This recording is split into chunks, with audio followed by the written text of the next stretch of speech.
Hey, welcome back to Jimmy's First Gen Mini Rescue.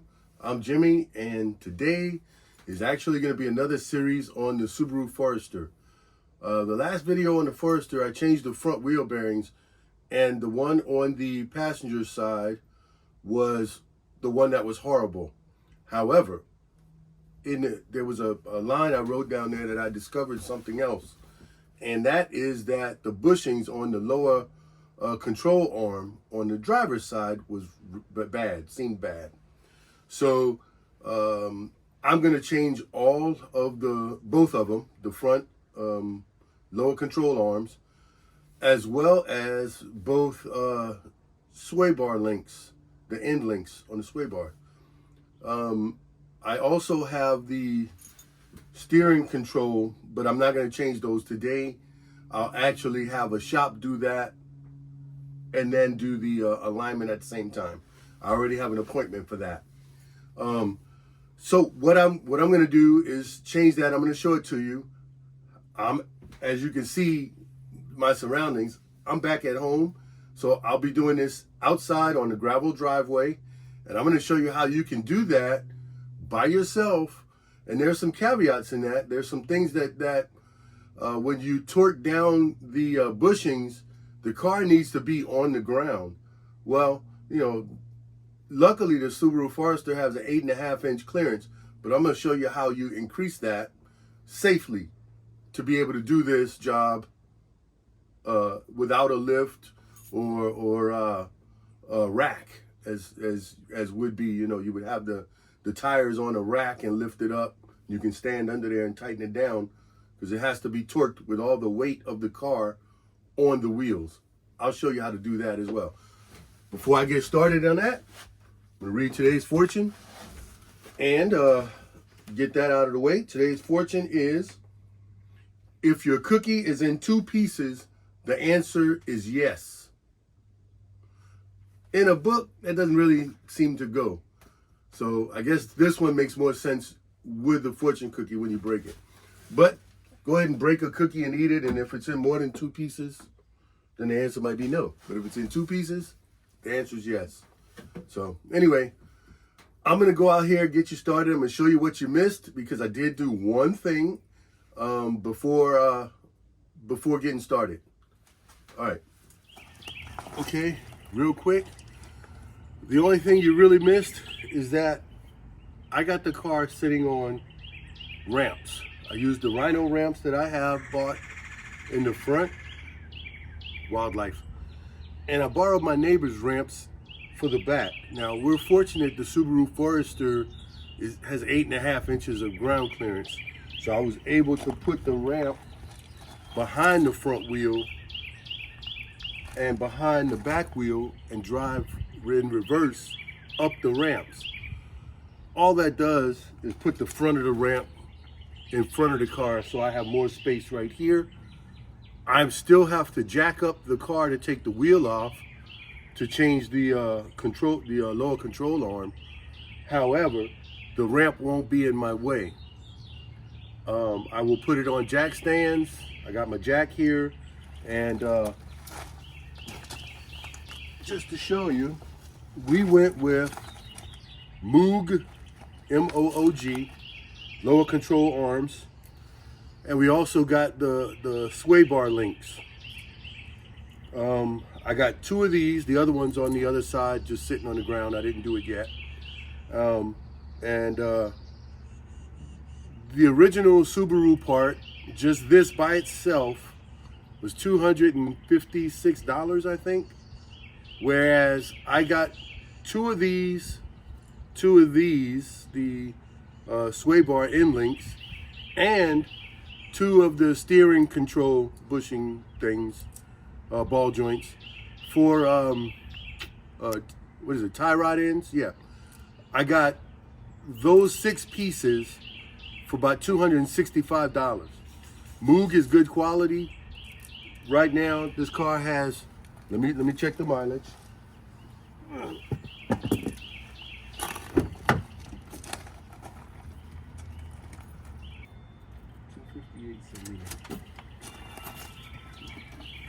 Right now the car has 258,711 miles. So these lower control arms were only replaced once in this car that I remember. I think the dealership did it one time when we had bad wear on the front wheel and we needed an alignment, and they suggested changing them, so we did. The price was, as you can imagine, super high, so I'm doing it myself. Anyway, I'm gonna get ready and get started.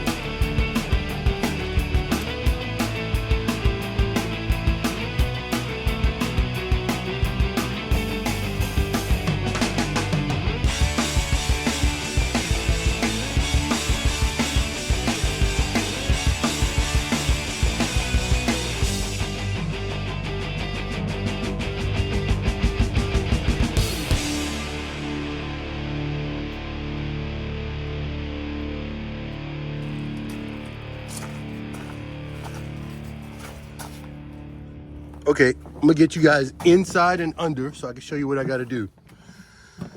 Where the flashlight is attached, this is the lower control arm. There's a bushing here. There's a bushing in here. Let's see if we can get to it. Right in here. And then there's the ball joint, which is here. There's a ball joint in there. This is the end link that connects with the sway bar here. And so this piece here. So this is gonna go like that. So I gotta remove all of those. Underneath, there's a bracket and this plastic piece here. There's a plastic shield that has to be removed in order to get to some of these bolts. I'm gonna try to get you guys down there while I'm doing it. So I'm gonna get you set up and get started. Okay, this bolt right here, that's a 14 millimeter, and that's the one that connects with the ball joint. That's the one that gives most people grief. I can't really get the camera to watch me take it off. So I'm just gonna go ahead and try to loosen it. What I did the other day, I sprayed everything with my PB blaster and it's been sitting for like 2 days, sprayed with PB blaster. So hopefully I can get everything out. But I'm gonna try it and get back with you. Okay, that actually only took a second or two. Ours wasn't, it's rusty, but not as bad as I've seen them. So I am gonna clean this up before I put it back in, but that's the first bolt out. So far, Chesterfield, Virginia, we're doing pretty good with the least amount of rust. You can see on the other bolt here, hardly no rust at all there. So that has to come off. And then also these bolts here have no rust really at all. So hopefully this shouldn't take too long. And I'll take this upper ball joint or sway bar end link. I'll take the upper off because the lower, I'm just gonna leave it onto the A-arm because it's being replaced. So that's one less bolt to take off. Just the top. I know this is like a little clip, but I had to put a vice grip on one end of this to hold it from spinning while I unbolted the nut off the other end. So just to show you. Okay, I got the nut off. I'm gonna remove my vice grips. One more tidbit about this. Original equipment is 17 millimeter. However, the Moog replacement is at 18 millimeter. So, and you could also use an 18 millimeter box wrench to hold the other end to get it started. That's just a tip. All right, let me keep on moving on. So far, all I got was this 14 millimeter bolt off from the ball joint. I didn't break it loose yet, but I will attempt to break it loose once I get this out. And then I'm gonna loosen up all the bolts first and then attempt to break that loose. All right, moving on. Okay, here's something to consider too. If you're just doing one side and it's the driver's side, there's a plastic shield here that has to come off, or at least get loosened up in order to get access to some of these bolts. It's just this plastic shield that runs right along here, and it goes across halfway, like across the bottom of the engine. And so it's a bolt here, one there, one here, one here, and one here. You can get away with that. There's one also at the bottom, all the way at the farthest in the back there, if you want to just remove the whole thing. And also behind the strut here, or not actually behind the strut, but let me see if I can get you to look at it. Right here, there's one of those push pin deals for this plastic. So you just take that push pin out, and the rest of the bolts are 12 millimeter. So it's 1, 2, 3, 4. You just loosen those 4, and you probably can just swing the panel out the way. And if I can't, then I'll just remove it with 5 bolts removed. Anyway, another tip.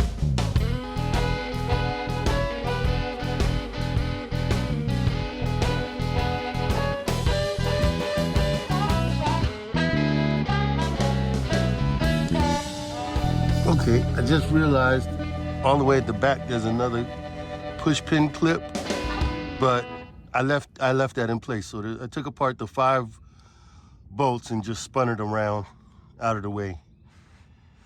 And yeah, I know we got leaks on this car, but we're not going to replace any parts until it's time to do other service, so that we can have the labor rate be the same. Anyway, I'm gonna continue on. Okay, I know the sun might not be right for you guys. However, I got the bracket off. It bolts up here and there, and then the nut goes on here. And the bracket, it sits here, it looks like this. Let me get it on. So you just take off that nut, a bolt there, and then this one is a nut, and then you just the bracket comes off. Those are 19 millimeter. So this part of the A arm is loose already. I still have the bolt in this end. However, oh, there's the sun. However, the nut is off of it. I just got to push the bolt through, and then I can remove the ball joint, because the bolt is out of the ball joint. And there may be a technique for that, but we might not be that bad here. So I'm gonna go ahead and remove this bolt out, push it through, and then I'll get back to you with the ball joint part. Okay, here's another quick solo tip. To get this control arm out, since the passenger's wheel is on the ramp and there's weight on it, then the sway bar has got tension on it. All I did was stick my jack underneath, jack it up a little bit, this wheel, to simulate equal pressure. And then the sway bar end link will just pop right out. You know, you can pull it out. And to put the new one in, I'll do the same. Once the ball joint is in place, get my bolts on, and then I'll jack up the wheel, or simulate, and then put the end bar link in. Anyway, that's it. Another tip for doing work solo. And another tip to go with that is just jack up a little bit. Don't jack it up and take it off of the jack stand. Okay, you just want to raise the wheel and compress your strut a little bit. That's all you have to do. Anyway, that's it. Okay, I should have set you guys up, but 4 whacks with a hammer, that big hammer, this hammer right here, it's a 3-pound sledge. 4 whacks with it. I smashed my thumb a little bit, but not bad. And it popped right out. It was rusty here, but I'm going to clean. There's a shadow. It's rusty, so it's loose. It's no good. This one is horrible. Yeah, I shouldn't do that. The inner one, which is usually the issue, this is a little bit tight, but it does move a lot. So I'm glad I'm replacing them all. The new one is there. So we'll get that in place, and maybe I can find a spot for you guys to watch. Okay, I got you guys kind of looking. This is the back of the front wheel driver's side. Here's the brakes, as you can see the back of it. The control arm connects here. There's a little, this is where the bushing goes. It goes one on here on this stud. I kind of cleaned it a little bit. Should put some PB Blaster on there. And then the other part goes in between these two, this bracket here. What I'm gonna do is put in the bottom here first, the ball joint. Trying to find my rag here. I cleaned it out a little bit, wiped it down, but I'm going to put my ball joint in and the 14mm bolt that holds it in place and let it dangle, and then I'll put the rest of it together. I'm going to try to get this in. Oh, it just popped right in. Easy peasy. I hope the whole car goes like that. I got my 14mm.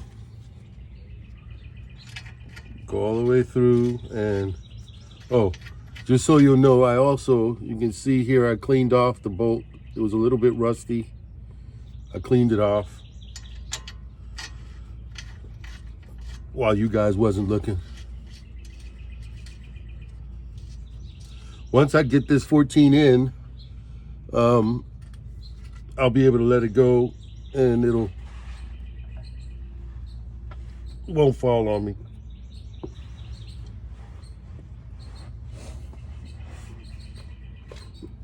I'm not going to torque it. I'm just going to snug it down, and I'm going to torque it in a little while.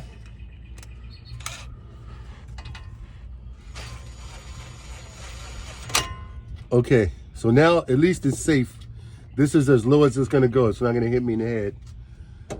So I push this out some and get this in place.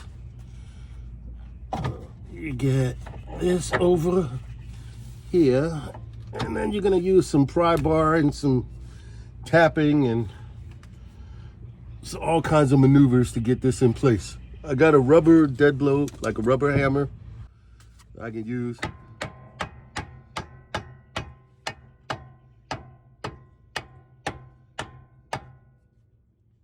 To get that started, and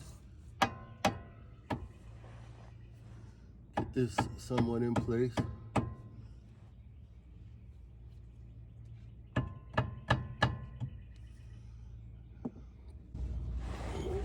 And let's see.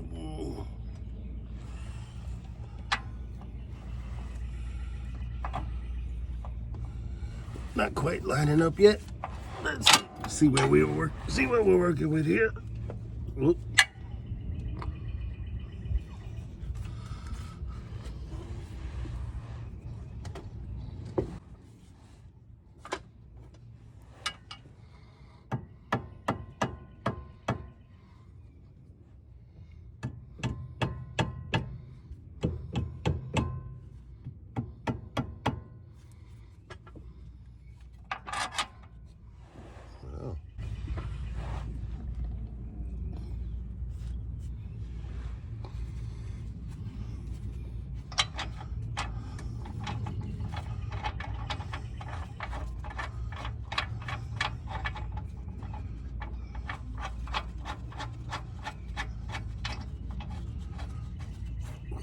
All right, it's in place. This one, we'll get it all the way up and start to tighten that up as well. Again, we're not going to torque them down though.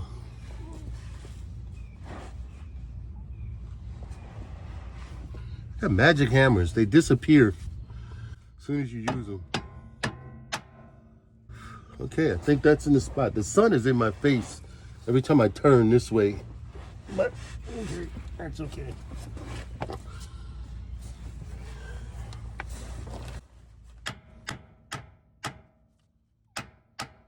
All right, it's bottomed out.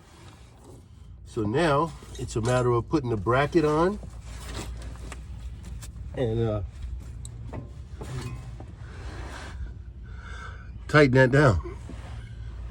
Here's my bracket. It's one of the bracket bolts. Just to get them started by hand all the way.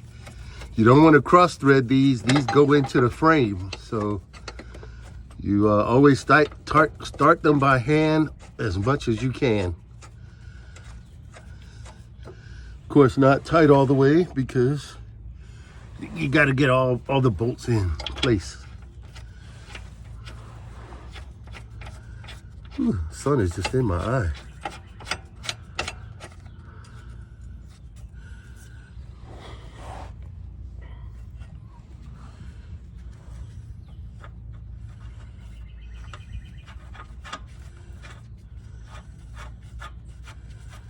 This one, you can torque it down.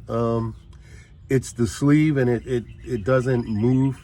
It doesn't change anything, but I'm just gonna snug it up and I'm gonna torque them all once I put the wheel back on the car.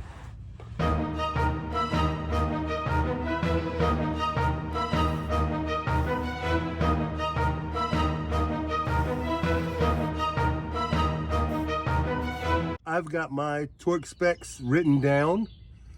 However, for your specific year and your specific vehicle, you need to look up your own torque specs so that you're making sure you get what yours are and not what mine are.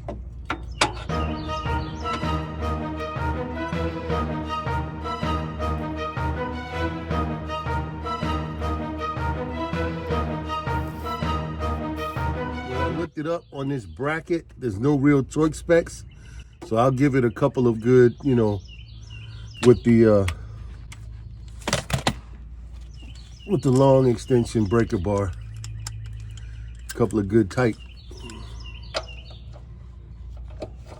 grunts, a couple of good grunts. Yeah, that's a good grunt. That's a good grunt. Okay.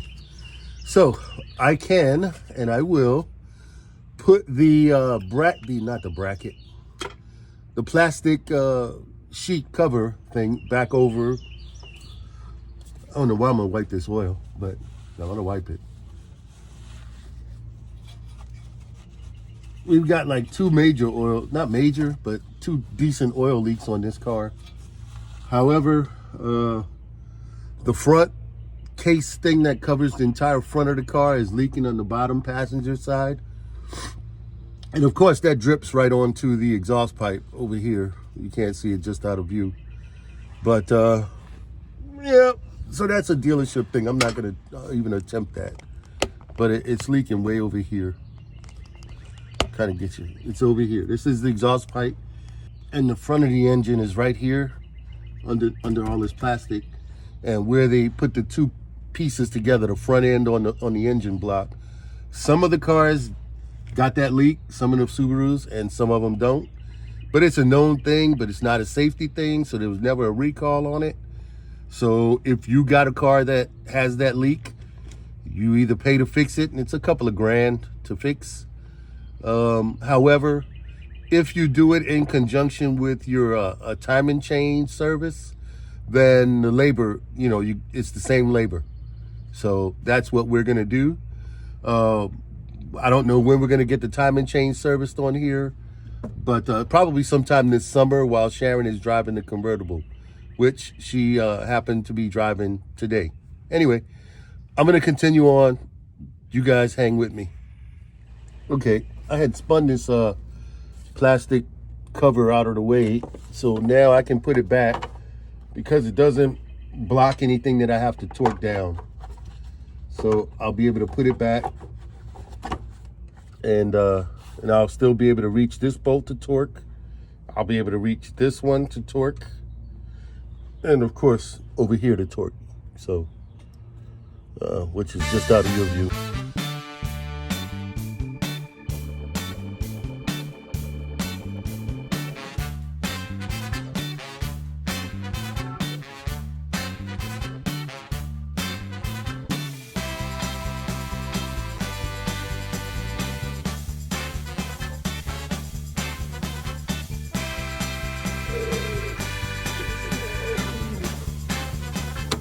There you go. Goodness. The hardest part of this is the push pin. Who knew? Okay, so I have to get the sway bar end link, here it is, and install it. One thing you'll notice, on the Moog, they have grease fittings. So once I finish installing this, I'm going to hit like two squirts of grease in each fitting, which I have some good grease that I use, but I'm going to put these sway bar end links in.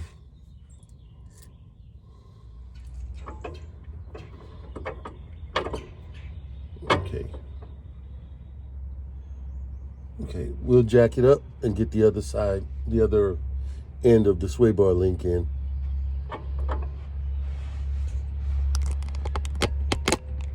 I got the one side here, but you can't really see it anyway.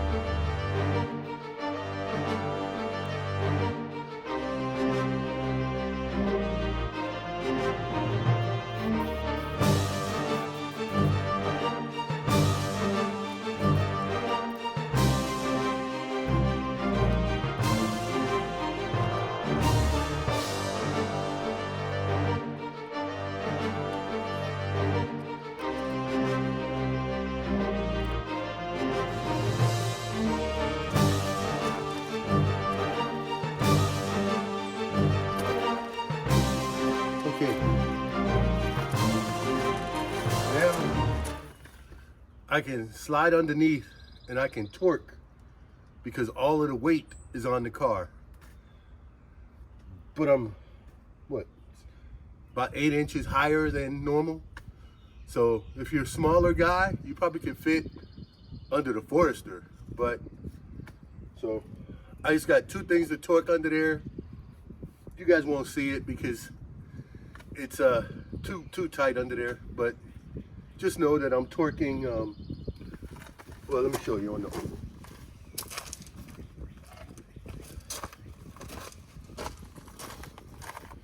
ball joint is already torqued. This is the 14 millimeter. This is the 19 millimeter that sits straight. I'm gonna torque that. For me, that's 111. And then this one is the 17 millimeter that goes through, and it is 82 foot-pounds. So I'm gonna go under there and torque it, and I'll torque up the wheels once I finish. Then I'll do the other side.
Okay, I finished everything up.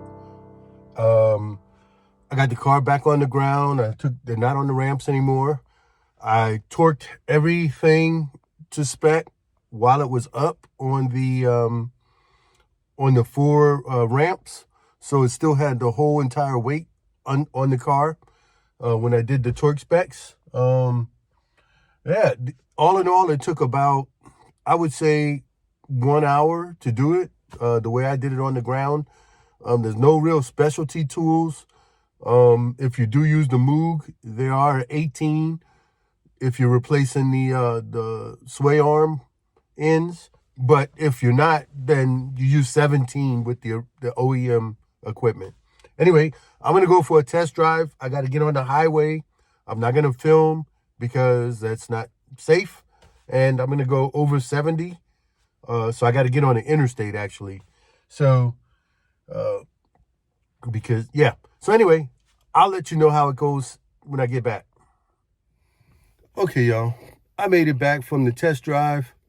Let me turn on some lights here. It's dark. It's night. I kind of drove a whole lot, you know, because this was the smoothest this car has driven in about, I would say, 3 years. The past 3 years, this is the smoothest it's been. Even when we got our new tires, it smoothed up some. But yeah, I probably should have done this before we drove out to Las Vegas last year. Anyway, it's done now, and they're great.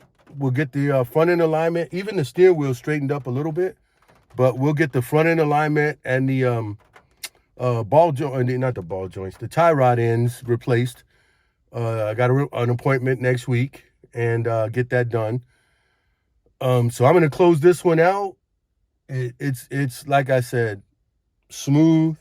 The car has a lot of miles, but if you take care of them, they'll last forever. The same with the minis. I know this is not a mini video.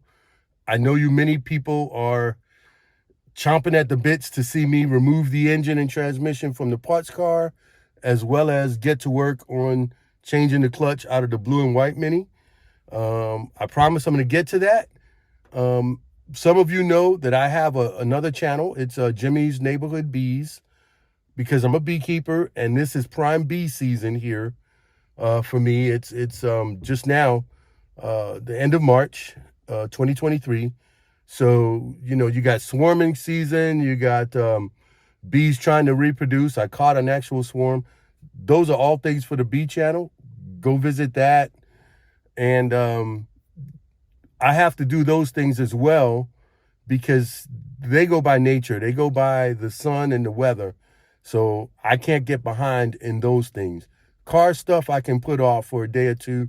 We don't have to drive any one particular car at any one particular time. We're fortunate that way. So I can put off the mini repairs. I can put off the engine removal or the clutch replacement, because we have other vehicles we can choose to use. So I just want everyone to know that I am going to get to them, I promise. But I have to do a few things before I get these new bees in the yard this coming next weekend, I guess. Anyway, I'm going to start rambling, so I'm going to cut this off right now because I do ramble a lot. But thank you guys for taking your time to tune in and check out and see what I'm doing. And I hope it helps you to show that you can do it too, even if you just have basic hand tools and a flat place to put your car. Could be gravel, could be dirt, could be grass, whatever. There's a way to do it, and there's a way to do it safely. All right, I'm going to get out of here. For those of you who have minis, have fun driving your minis. Subarus, have fun driving your Subarus. And any other car that you drive, if you're tuning in to watch me fix whatever I'm fixing this week. All right. Have a good one.